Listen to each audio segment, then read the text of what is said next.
warahmatullahi wabarakatuh. Halo teman-teman, perkenalkan nama saya Nur Fadila dengan NIM 2104075111018 dari kelas BC212 dengan nomor urut 18. Pada kesempatan kali ini, saya akan menjelaskan penjajahan di Indonesia dan akibatnya. Nah, yang pertama, latar belakang penjajahan di Indonesia. Timbulnya penjajahan di Indonesia secara garis besar disebabkan oleh dua faktor, yaitu faktor internal dan juga faktor eksternal. Faktor internal yaitu kondisi politik, ekonomi, dan juga sosial budaya yang memungkinkan bangsa lain memasuki Indonesia untuk berdagang yang kemudian berusaha untuk menguasai perdagangan dengan memonopoli perdagangan di Indonesia. Sedangkan faktor eksternal yaitu kondisi yang terjadi di negara-negara barat sehingga mereka mengadakan ekspansi ke seluruh dunia, termasuk di Indonesia.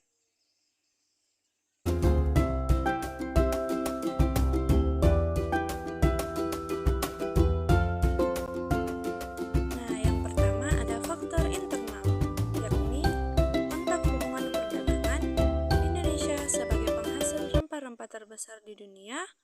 Dan yang ketiga, belum adanya rasa persatuan antar kerajaan yang satu dengan kerajaan yang lain. Kemudian faktor eksternal, yang pertama, berkembangnya keyakinan akan kebenaran ajaran Confucius yang menyatakan bahwa dunia ini tidak datar melainkan bulat seperti bola. Kemudian yang kedua, berlangsungnya zaman Renaissance di Eropa. Yang ketiga, berkembangnya kekuasaan Islam di daerah Afrika Utara dan pantai timur Laut Tengah. Yang keempat, semangat Reconquista atau semangat perang salib. Yang kelima, ambisi untuk mencari daerah-daerah baru dalam rangka mengembangkan tugas mencari kekayaan, kejayaan, dan penyebaran agama Nasrani, atau biasa disebut Gold, Glory, dan Gospel. Dan selanjutnya, kita memasuki karakteristik penjajahan di Indonesia. Pada dasarnya, setiap penjajah memiliki karakteristik yang sama, yakni memperdaya orang-orang di bumi untuk diadu domba dengan maksud agar masyarakat pribumi terpecah belah untuk selanjutnya dikuasai. Namun dilihat secara spesifik, bangsa-bangsa yang pernah menjajah di Indonesia mempunyai karakteristik khusus ditinjau dari latar belakang dari masing-masing bangsa. Misalnya Portugis dan Spanyol, di mana kedua bangsa ini mengadakan ekspansi didasari oleh himbauan Paus Alexander yang membagi dunia menjadi dua, yakni bagian wilayah barat untuk Spanyol dan wilayah timur untuk Portugis. Berbeda dengan Inggris, mengadakan ekspansi karena kemajuan teknologi. Akibat dari revolusi industri, motivasi Inggris mengadakan ekspansi dilatar belakangi oleh maksud mencari daerah pemasaran hasil industri. Belanda dengan latar belakang ekspansi semata-mata mencari rempah-rempah akibat ditutupnya pusat perdagangan di Lisabon oleh Portugis, sehingga Belanda harus mencari sendiri rempah-rempah di Maluku atau di Indonesia. Sedangkan Jepang menjajah Indonesia dilatar belakangi oleh upaya untuk mempersiapkan bala bantuan dalam rangka menghadapi Perang Asia Timur Raya. Nah, yang pertama kita akan membahas karakteristik penjajahan oleh bangsa Portugis di Indonesia. Faktor penyebab Portugis mengadakan ekspansi ke arah timur disebabkan oleh Tordesillas oleh Paul Alexander di Roma. Selangkah demi selangkah, mereka arungi samudra yang menuju ke arah timur. Mula-mula ditemukan Tanjung Harapan oleh Bartolomeus Dias, kemudian Vasco da Gama sampai Calicut, India, dan Alfonso de Albuquerque sampai di Malaka. Setelah Portugis berhasil menguasai Asia Tenggara, khususnya Selat Malaka, pada tahun 1511, dari sinilah Portugis berhasil mengirimkan angkatan perangnya di Maluku dipimpin oleh Antonio de Abreu. Mereka dapat memanfaatkan persaingan yang terjadi di antara penguasa setempat untuk memperkuat kedudukannya. Misalnya, ketika orang Portugis datang ke Maluku, Hitu dan Seram sedang berselisih, dan Portugislah yang memihak Hitu. Di tempat lain, kedatangan Portugis di Ternate diterima baik oleh penguasa setempat karena Portugis dianggap sekutu dalam menghadapi kerajaan lainnya seperti Tidore. Maka sebagai imbalan, Portugis menuntut hak monopoli perdagangan cengkeh. Portugis berhasil memonopoli perdagangan ini, berarti rakyat harus menjual rempah-rempahnya ke Portugis dengan harga yang telah ditentukan, yang cenderung lebih murah. Barang siap menentang diancam dengan kekerasan senjata oleh Portugis. Akibat keserakahan Portugis dengan memaksa sistem monopoli menyebabkan timbulnya perlawanan di mana-mana di seluruh Nusantara, khususnya di pusat-pusat kerajaan Islam. Kerajaan Islam yang berhadapan langsung dengan Portugis ialah Demak, Ternate, dan juga Aceh. Nah, yang kedua, kita akan membahas karakteristik penjajahan Spanyol di Indonesia. Spanyol menjajah Indonesia hanya sementara karena mereka lebih memfokuskan kekuasaannya di Filipina. Walaupun hanya sementara, namun termasuk bangsa yang pernah menduduki Indonesia. Waktu itu, Tidore dipimpin oleh Sultan Al-Mansur. Rombongan Spanyol ini disambut baik oleh Sultan Tidore dengan ramah tamah. Hal ini disebabkan Tidore sedang berselisih dengan Ternate, maka Tidore mencari dukungan seperti halnya Ternate yang didukung oleh bangsa Portugis. Yang ketiga, karakteristik penjajahan Inggris di Indonesia. Pelayaran orang-orang di Inggris ke kawasan Asia Tenggara dan dunia Timur pada umumnya tertinggal jika dibandingkan dengan pelayaran orang-orang Portugis. Hal ini disebabkan perhatian orang Inggris dicurahkan ke benua Amerika di samping belum mengetahui betul jalan menuju timur yang melewati Tanjung Harapan. Pelaut-pelaut Inggris telah mencoba menempuh jalan melalui Laut Tengah sampai ke Syria, tetapi tidak dapat dipergunakan untuk mengadakan hubungan dengan Hindia dan dunia timur.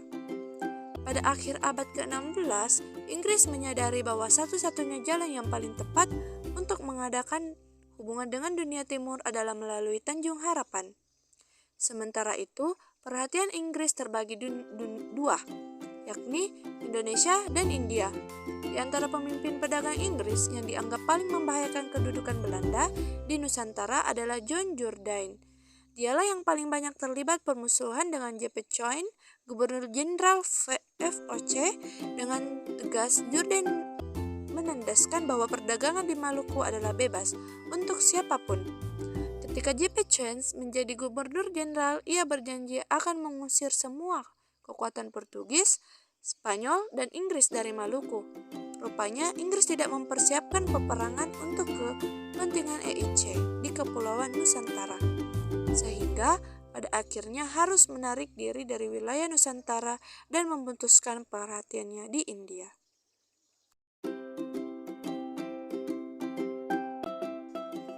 Kemudian selanjutnya, karakteristik penjajahan Belanda di Indonesia.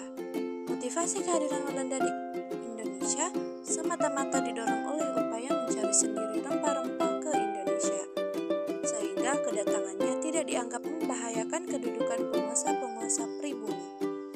Belanda mencari sendiri jalan menuju Indonesia ketika di negaranya pecah perang agama antara pemeluk Katolik dengan pemeluk Protestan yang berlangsung selama hampir 80 tahun. Dalam perang inilah Belanda berjuang merebut kemerdekaannya dari Spanyol. Di tengah-tengah perang 80 tahun, pusat perdagangan Eropa yaitu Lisabon, ibu kota Portugis, dikuasai oleh Spanyol. Oleh karena itu, mereka harus mencari sendiri jalan menuju ke Indonesia untuk mendapatkan rempah-rempah.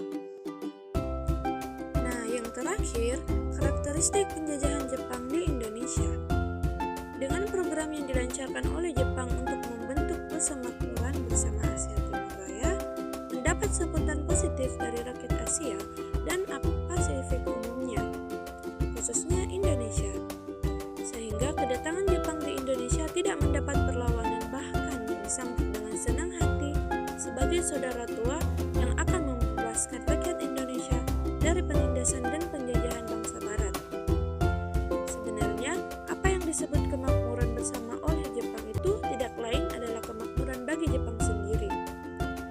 Pemimpin-pemimpin bangsa Indonesia yang semula mengharapkan datangnya kemerdekaan sebagai hadiah dari bala tentara Jepang, semakin sadar setelah tentara Jepang disertai sipilnya mulai melakukan pemerasan atas segala kekayaan Indonesia untuk kepentingan peperangan atau untuk kepentingan negara Jepang khususnya.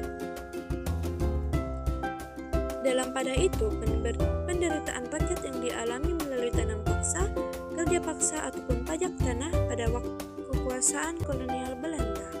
Pada zaman pemerintahan Jepang, kenyataannya masih tetap berlangsung. Rakyat kita diwajibkan menanam tumbuhan yang dibutuhkan oleh angkatan perang Jepang, sedangkan hasil bumi yang diserahkan rakyat kepada Jepang dibayar dengan harga yang ditentukan pemerintah. Pajak tanah pun seperti halnya berlaku pada zaman Raffles, tetap harus dibayar rakyat. Rakyat dikerahkan untuk membuat pertahanan bagi kepentingan bala tentara Jepang. Di samping harus membantu segala sesuatu untuk kepentingan umum tanpa mendapat imbalan suatu apapun. Setelah mengetahui karakteristik penjajahan di Indonesia, sekarang kita harus mengetahui akibat-akibat dari penjajahan tersebut dalam berbagai kehidupan. Penjajahan yang dilakukan oleh bangsa Portugis, Spanyol, Inggris, Belanda, dan Jepang sangat berpengaruh besar terhadap peri kehidupan bangsa Indonesia di berbagai bidang kehidupan, khususnya penderitaan akibat penjajahan Belanda yang hampir 350 tahun lamanya dan penjajahan Jepang kurang lebih 3,5 tahun mengakibatkan hal-hal di antara lain sebagai berikut.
Tadi sejarah perjuangan kemerdekaan Indonesia yang berisi mengenai karakteristik-karakteristik penjajahan di Indonesia dan juga akibat yang harus dialami negara kita dari penjajahan tersebut. Terima kasih telah menonton. Happy watching guys.